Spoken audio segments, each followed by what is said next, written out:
नमस्कार दोस्तों, एक बार फिर आप सभी का स्वागत है मनोज फिल्मी दुनिया में। धर्मेंद्र भले ही आज इस दुनिया में नहीं हैं, लेकिन उनकी यादें आज भी करोड़ों लोगों के दिलों में जिंदा हैं। 24 नवंबर 2025 को उन्होंने इस दुनिया को अलविदा कहा था, लेकिन परिवार की आंखें आज भी उनका जिक्र करते ही नम हो जाती हैं। हेमा मालिनी ने धर्मेंद्र के आखिरी पलों को याद किया और बताया कि उनकी हमेशा से यही इच्छा थी कि हेमा हमेशा काम करे। हेमा ने शेयर किया कि बीमार पड़ने से पहले धर्मेंद्र ने उन्हें और बेटियों को फार्म हाउस से खास चीज लाकर दी थी।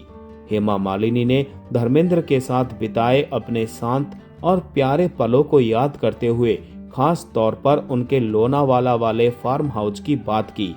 ई टाइम से बातचीत में उन्होंने कहा कि लोनावाला का उनका फार्म बहुत ही खूबसूरत है, बिल्कुल मिनी पंजाब जैसा लगता है। वहाँ गायें हैं और फार्म से हमें देसी घी मिलता है।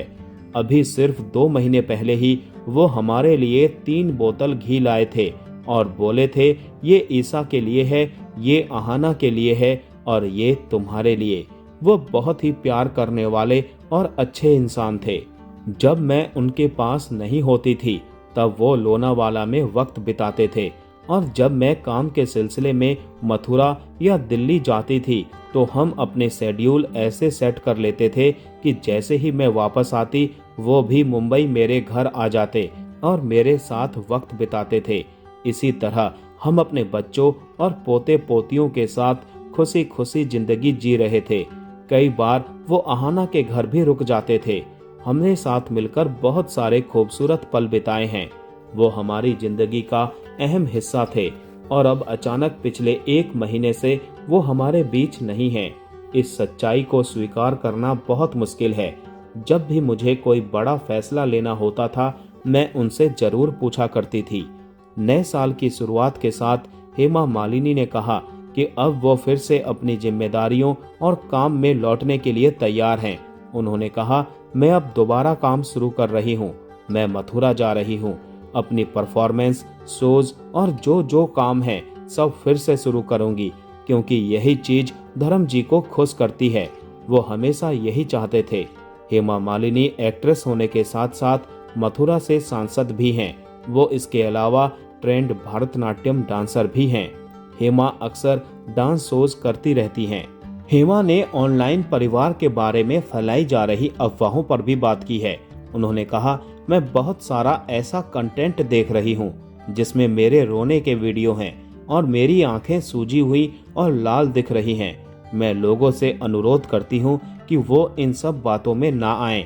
ऐसी चीजें देखकर मेरे फैंस और दोस्त मुझे सहानुभूति भरे मैसेज भेज रहे हैं और मजबूत रहने को कह रहे हैं, लेकिन मैं एक बहुत मजबूत इंसान हूँ। मैं अपनी भावनाएं अपने तक ही रखती हूँ। आगे उन्होंने कहा कि जब 20 साल पहले मेरी माँ का निधन हुआ था तब मुझे लगा था कि शायद मैं उनके बिना नहीं जी पाऊंगी, लेकिन मैं जी पाई। यही जिंदगी हमें सिखाती है, वक्त किसी के लिए नहीं रुकता।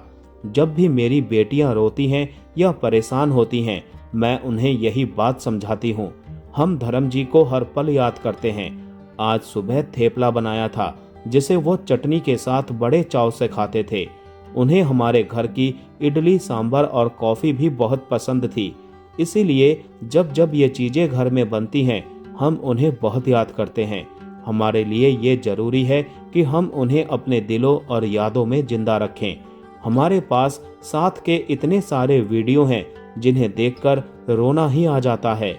इंटरव्यू के दौरान हेमा मालिनी ने मीडिया की मौजूदगी देख सनी देओल के भड़कने पर भी रिएक्शन दिया।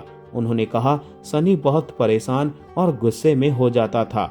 हम सभी एक भावनात्मक दौर से गुजर रहे थे और मीडिया हमारी गाड़ियों के पीछे पीछे भाग रही थी। बहुत ज्यादा परेशान किया गया। हेमा मालिनी सन्नी देओल द्वारा रखी गई प्रेयर मीट में नहीं पहुंची थी, जिसके बाद उन्होंने अलग से प्रेयर मीट रखी।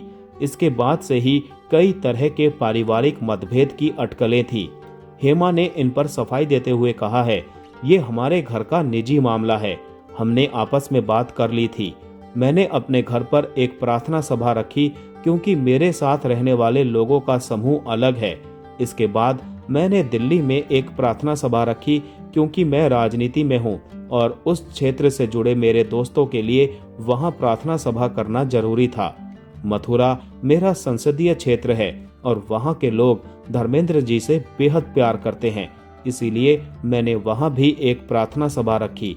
मैंने जो किया उससे मैं पूरी तरह संतुष्ट हूँ। हेमा मालिनी ने धर्मेंद्र के साथ उनके लोनावाला फार्म हाउस में बिताए यादगार पलों को भी याद किया। उन्होंने कहा, लोनावाला में उनका फार्म हाउस बेहद ही खूबसूरत है। आगे हेमा ने कहा कि मैं जल्द ही काम पर लौटने वाली हूँ। मैं मथुरा जा रही हूँ। अपने परफॉर्मेंस, सोच और जो काम है सब कुछ मैं दोबारा से शुरू करूंगी, क्योंकि यही वो चीज है जिससे धर्म जी खुश होते। तो दोस्तों, आज का वीडियो यहीं समाप्त करते हैं। मिलते हैं नेक्स्ट वीडियो में। तब तक के लिए आप सभी को tata bye bye, take care.